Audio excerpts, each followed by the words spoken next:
This car was a game changer in every sense of the word. Prior to this, all the cars that had won in Indianapolis since the very beginning in 1911 had been powered by an engine up in the front. This is the first car to win with its engine behind the driver. It's 495 horsepower. It's a V8 engine. This is far more powerful than what you might typically see in an F1 car of the same period. Just larger, more brutish, louder, nasty, I guess is the word I would use. It's just a car that's snarling. It's out to win. This is a powerful monster. The year was 1965. Jim Clark, Colin Chapman, and Ford Motor Company changed the face of the Indianapolis 500, taking the checkered flag with a Formula One style Lotus Type 38 powered by a rear-mounted Ford V8 engine. Their win upended years of tradition at Indy, where heavy front-engine roadsters dominated, and the race would never be the same. Looking to add excitement to the brand in the early 1960s, Ford Motor Company launched a total performance campaign that racked up victories in stock cars, drag racers, and sports cars. But a win at Indianapolis would be a crown jewel. After watching the 1962 Indy 500, Ford executive Don Fry was convinced that a Ford-built racing engine was the answer. Two other men left that race with a vision of their own. Driver Dan Gurney, making his Indianapolis debut, had seen some of the most advanced cars in the world in Formula One.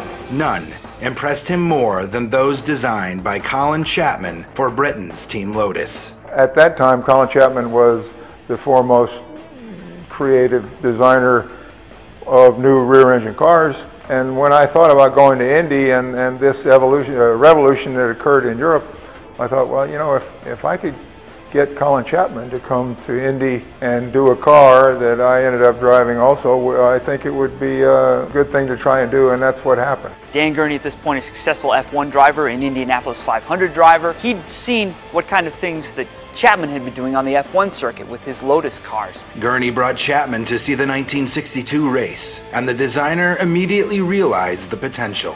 The idea of going to Indianapolis with a rear-engine car required a high-performance V8, but it had to be a small package. Mr. Chapman's Lotus cars were already very successful. Dan Gurney hooked up our Ford execs with Mr. Chapman, and that's where our trip to Indianapolis was born. Gurney actually pays out of his own pocket to fly Chapman over to Indianapolis to watch that 1962 race. At the same time, unbeknownst to Gurney and Chapman, Don Fry from Ford Motor Company is there as well. You know, they don't know that they're both there, but Fry and Gurney and Chapman are both kind of getting toward the same idea. That summer, Gurney and Chapman made their pitch to Ford Motor Company. Chapman and Gurney just kind of show up at Ford out of the blue to pitch this idea. You know, we think that we could build one of these lightweight monocoque cars, rear engine, take it to Indianapolis and really change all the rules. But we need sponsorship and we need an engine. And of course, Fry's coming to it from the other direction. He's looking to get into the race, but they've been looking for a bodybuilder. You know, they have the engine, they don't have the car. They agree to go into the project and they start right away. Chapman would build the chassis, Ford would build the engine. And Chapman insisted on one other condition, that his best driver be added to the team. And his best driver was Jim Clark. This is a guy with all of the potential, all the tools, and certainly was one of the best drivers of the 1960s and could have been the best driver in the world. And Chapman insisted on having him as a part of this program. Clark joined Team Lotus in 1960. The Scottish farm boy won his first Formula One race in 1962 and his first world championship a year later.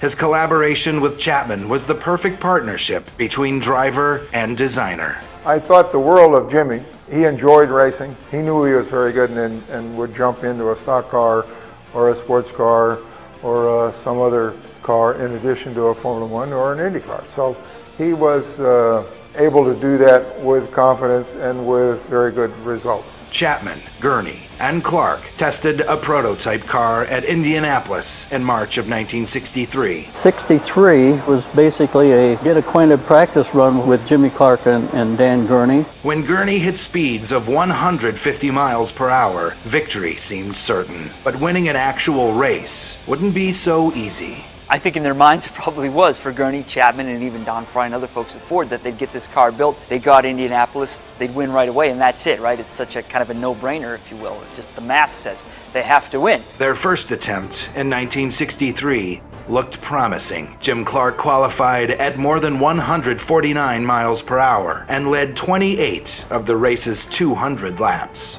But when leader Parnelli Jones developed an oil leak with 20 laps to go, Clark backed off to avoid an accident. Clark makes what I think is a wise decision to kind of back off there toward the end of the race, and it's just not worth getting into an accident, destroying the car, possibly injuring or killing himself in the process. So he lets Jones go ahead and have the victory. Clark comes in second place. Jones took the checkered flag, but Jimmy Clark took honors as Rookie of the Year. In 1964, they come back to win now, and Clark had kind of proved what he could do the year before, so he's favored pretty heavily to do well in the race, if not win it outright. Clark qualified at almost 159 miles per hour in 1964, enough to earn the coveted pole position at the front of the starting grid. But Clark and Gurney both succumbed to tire problems before either could finish the race. The tread literally starts to separate from the tire itself. Very dangerous situation, and in losing the tire, it causes the car to go off balance, and eventually his rear end basically tears itself apart as he's driving around the track. So it's a very disappointing finish for everybody, all concerned. The bigger story was the fatal accident on lap 2. Drivers Eddie Sachs and Dave McDonald were killed in the fiery crash. Really, it was so dangerous that the Indy officials decided they need to change some rules. So they mandate that all cars have to make 2 pit stops, and all cars have to carry less fuel for the 1965 race. And that's going to play a big part in the story of what will eventually become Clark's victory in '65. Though Jimmy Clark returned to Indy as the odds-on favorite for 1965, Ford wasn't taking any chances. They've been disappointed for 2 years. They want to win. They're going to take every advantage they can get. So they actually bring in one of their NASCAR teams, the Wood Brothers from Virginia, to come in and crew for Jim Clark's car. And the Wood Brothers were legendary even at that time for the lightning quick pace of their changes out on the NASCAR circuit. It was hopeful that they could bring some of that expertise and magic, if you will, to Indy for the '65 race, and indeed they did.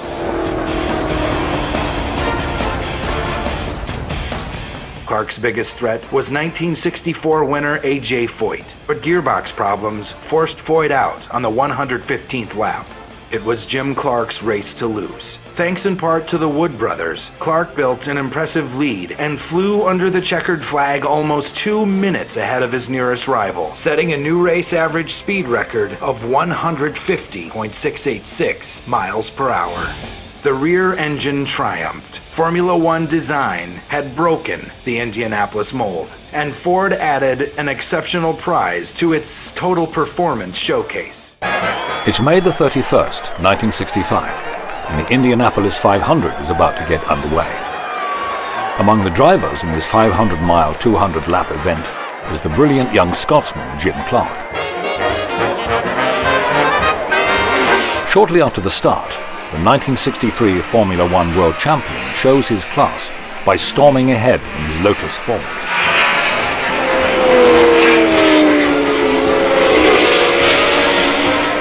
By halfway, he's 2 minutes clear of the competition. Jim Clark flashes by. He's in the lead.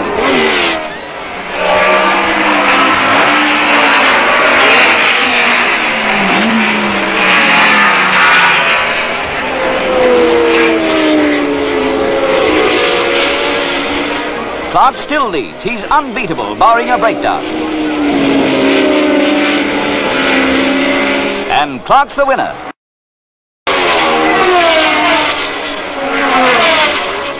What a victory for this 29-year-old Scot, first Briton ever to win the Indianapolis 500, the race that Americans looked on as their exclusive property. His average speed an incredible 150.68 miles an hour, and that raised the record by more than 3 miles per hour. The Scots' triumph nets him a record prize fund of $150,000. But even more importantly, Jim Clark has just become the first Briton to win America's most prestigious motor race.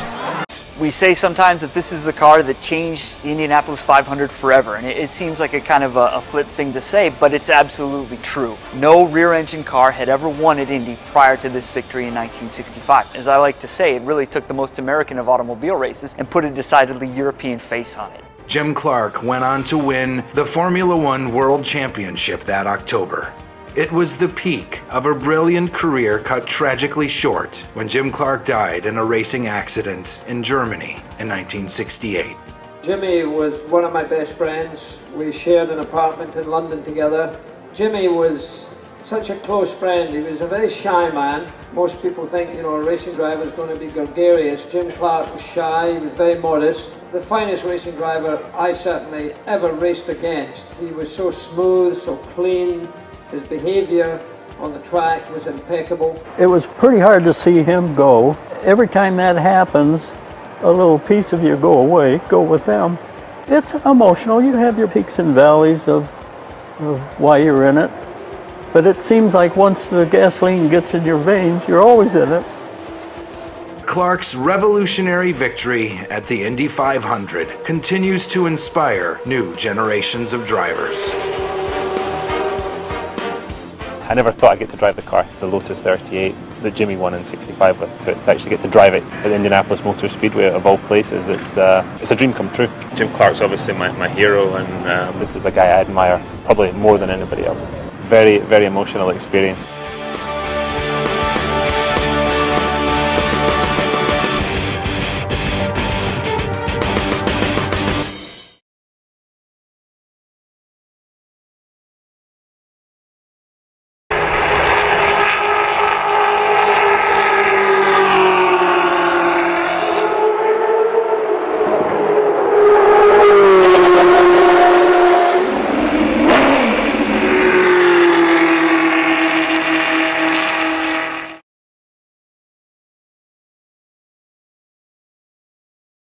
It really started in 1993 when Jackie invited me to go to a dinner that was commemorating the 25th anniversary of Jimmy's passing. And I met all his old friends, mechanics, guys that he raced against, and that was when I thought, what is it about this guy? Just the stories they were telling. He seemed to, you know, an absolute tiger in the car, just the best driver of his generation, maybe ever. And then a very quiet, simple, humble guy out of the car. And the more I read about him, the more I talked to people. It just, I obviously there's exploits in the car sort of fired my passion, but I think it was as much the guy that he was outside the car. I think it's the reason he's my hero. The guys that went before us, they trod the path. They to me they were all heroes because of the risks they took and their exploits. And I love the history of the sport, whether it's the drivers, the cars, just the tracks, the whole thing. And I'm fascinated by it, and in some ways obsessed by it, I guess. In 2007, I went to the museum up there in Dearborn, and we were doing an appearance. And so I was walking around the museum, and I saw it, and I said, "Oh, nice replica." And they're like, "No, this is the real thing." So they allowed me to go over the barrier, and I remember I stood there and I touched the side of the car. I think Max Pappas was with me actually, and Max and I were kind of all over this car, and I remember putting my fingerprints on it, and I thought that was as close as I'd ever get to it. And here I am, getting to play with it today at the Speedway.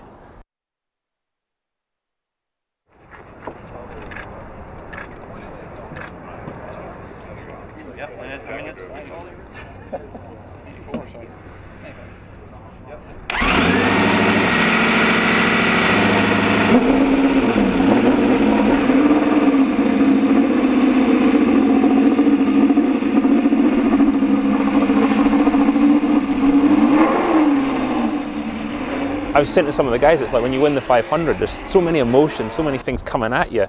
It's tough to process it all right now, and it'll probably be quite a while before I really truly appreciate, that feeling and what I got to do today. Just from simply driving the car, it's very responsive. You really drive it just with your wrists. You can't help it because there's no space for, like in a modern Indy car, you've really got to use your whole body. This thing, you just very much drive it with your fingertips and your wrists, and it responds beautifully. And the noise of the old 4-cam, the noise is just incredible. I kept it about 6,200 RPM and was very respectful. I realised what I was driving, and there was that kind of Jekyll and Hyde thing going on down the back stretch. I'm like, God, I want to really get on this thing, and I'm looking and think, okay, remember what you're driving here. But when the first time I got to about half throttle, it pinned me back in the seat. It's got a lot of power, and really an interesting thing to drive. The offset took a bit of getting used to as well. No buffeting, really nice driving position, no buffeting. I got hit with a couple of stones and stuff behind the camera car, but no, it was very comfortable. But you knew when the engine was starting to get warm because you could feel the heat radiating up through the front here from the oil cooler and the radiator. I think 500 miles in this thing, the heat that I felt radiating, that would be tough, definitely. But the size of the fuel tanks, this thing has a lot more fuel than I'm used to running. We run 22 gallons or something. The balance shift would be amazing as the fuel burned off from different areas of the car. Mentally, this would have been a tough thing. I mean, the Indianapolis 500 is not the most physical race, but mentally it's unbelievably tough. And I think in this car, just sliding around, all that power, limited grip, it would have been it'd been a long day at the office. Yeah, I think when you see this car was really ahead of its time. You know, obviously Chapman did a great job, the Ford guys with the motor, and then you put Jimmy Clark in the car. You know, even the level of driver talent in that field that day, they were going to have a tough time. So yeah, he kind of dominated that one, didn't he? We're lucky enough, we got Jimmy Zandvoort winning Lotus 49 here today too. And they're maybe two of the most beautiful cars ever. I don't know if it's the colours or what, or just that these guys knew how to draw a beautiful car. But no wings, nothing, just stunning. It's for me, it's damn near perfect. The modern day Aston Martin is one of the best sounding racing cars, if not the best sounding one out there. But this, the Ford Cam, it's going to be tough to beat. I'd love to have actually been standing outside just to hear it today going past for a minute. And it was good enough this morning warming up, but when it, when it was on the track, I bet it sounded really special.